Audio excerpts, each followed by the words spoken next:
The crown may rest on King Charles's head, but the eyes of Britain, and indeed the world, are now turning elsewhere. Whispers inside royal circles suggest that the reign of Charles III is quietly dimming, while another royal power couple is stepping into the light. Could this be the moment when Prince William and Catherine, the Princess of Wales, begin shaping the monarchy's next great chapter, even before the crown officially passes?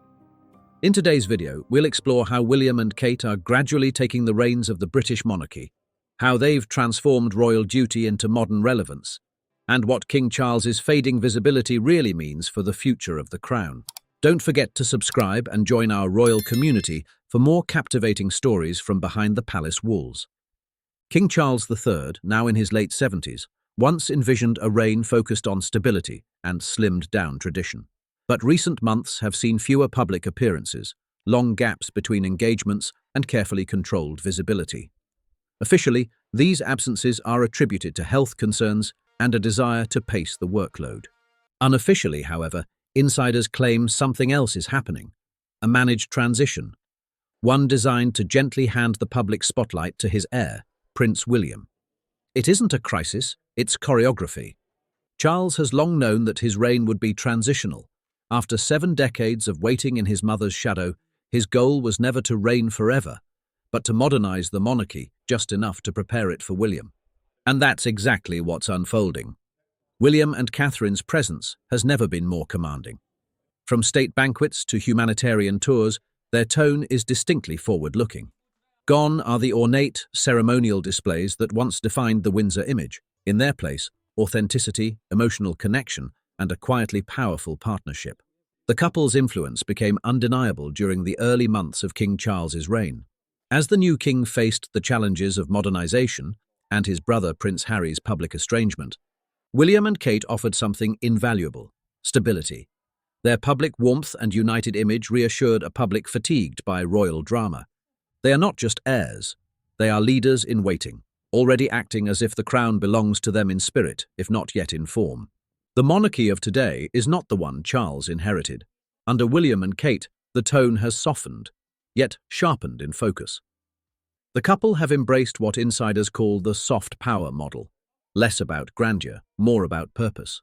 William's focus on environmental sustainability through the Earthshot Prize and Catherine's dedication to early childhood development have redefined what royal patronage can mean in the modern age. Their causes are not ceremonial, they are strategic. Each initiative builds the image of a monarchy that feels useful, not just ornamental. And while King Charles has always been a visionary in environmental matters, his approach has been intellectual and cautious, a man speaking to the world's thinkers. William's approach, however, speaks to the world's doers. It's relatable, action-oriented, modern. Catherine, too, has evolved into one of the monarchy's most influential figures and its most powerful image. Whether visiting communities in Wales or addressing global conferences, she embodies the future Queen's blend of empathy and elegance. Her public composure echoes the late Queen Elizabeth II, yet her warmth reflects the people's princess, Diana. That balance of grace and relatability is precisely what's making the monarchy feel alive again. Behind palace doors, King Charles remains deeply engaged in constitutional duties, private audiences, and his lifelong charitable work through the Prince's Trust. But his physical presence in the public sphere has noticeably waned. Observers recall that during the final years of Queen Elizabeth's reign, similar adjustments were made. Engagements were gradually delegated to Charles and Camilla, then to William and Catherine. Now, history seems to be repeating. Only this time, the transition feels even smoother. Recent reports suggest that Charles's public workload has quietly been reduced, with several engagements, including overseas tours and domestic visits, handed to the Prince and Princess of Wales. Even ceremonial occasions, once firmly in the monarch's domain, have begun to feature William more prominently. When William attended the state opening of Parliament and led the royal delegation at the Commonwealth Day service, many royal watchers took note. The optics were unmistakable. William isn't waiting. He's already representing the crown. Those close to the couple describe a deliberate evolution. William is no longer just preparing for kingship, one court insider recently told The Times. He is quietly shaping it. This shaping extends beyond events and causes. It's a rethinking of tone. Under William, the palace operates more like a modern organization than a royal court. Meetings are brisk, strategies are data-informed, social media engagement is measured and purposeful. Catherine's team, known for its precision, has also introduced a new level of professionalism into royal communications. Gone are the outdated press tactics of the past. Today, every appearance, every photograph, every quote is part of a coherent narrative, one of unity, family, and continuity. Even their domestic arrangements reflect this. At Adelaide Cottage in Windsor, their family life is deliberately grounded. No palatial opulence, no staff in sight, just a quiet, middle-class rhythm that mirrors the nation they hope to represent. There is also a deeper emotional undercurrent at play. To many Britons, William represents both continuity and healing. The son of Diana, who inherited not only her looks, but her compassion. Decades after her death, the image of young William walking behind her coffin still lingers in the collective memory. In that boy, people saw loss. In the man he has become, they see hope. That emotional thread gives his leadership a resonance no other royal can match. And Catherine, with her calm presence and relatable humanity, amplifies it. Their partnership projects what the monarchy has long lacked: normalcy. They are, in essence, the royals the public feels they know. And perhaps that's why the monarchy feels less distant than it has in years. To be fair, this transition isn't a sign of failure, but of foresight. King Charles has long understood that his greatest legacy may not be his own reign, but the success of the one that follows. By gradually stepping back, he allows William and Catherine to build their foundation, while public goodwill is strong. There's no abrupt shift, no crisis of confidence, only the graceful handover of a centuries-old institution into modern hands. Even Queen Camilla's quieter public schedule suggests that the royal machine is subtly realigning.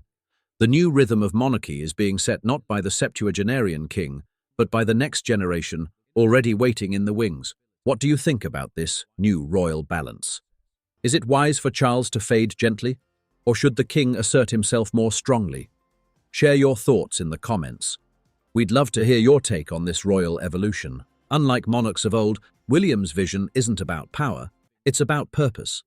He's spoken openly about wanting to modernize the monarchy, making it leaner, more accessible, and less burdened by outdated formalities. In recent interviews, he's hinted at focusing on impact over image, suggesting a model where the royal family works as advocates, not celebrities. The tone is unmistakable. He wants the monarchy to serve the people, not merely be admired by them. And Catherine complements this perfectly.